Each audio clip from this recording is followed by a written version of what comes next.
Good morning. My name is Tarbundia Radhika. I am from TYBPT. My topic is stages of recovery in poliomyelitis in neurology. Definition of poliomyelitis.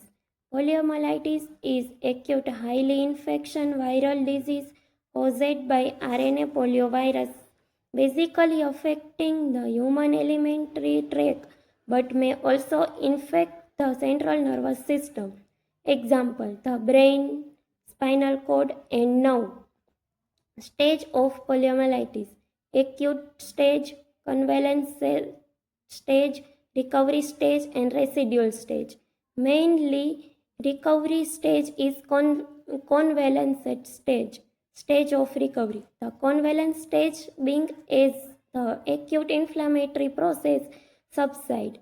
It is during this stage that the extent of permanent damage becomes apparent. Patient being to stabilize and present with neurological deficient.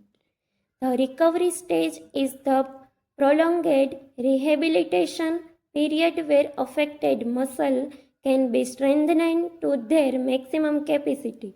Recovery can occur for up to 2 years, with maximal improvement typically occurring in the first 6 months after infection.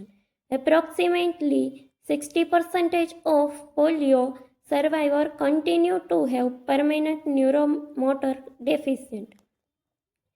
This disease is mainly seen in the children's. Treatment: strengthening up to 2 years. Active muscle may show change after 2 years.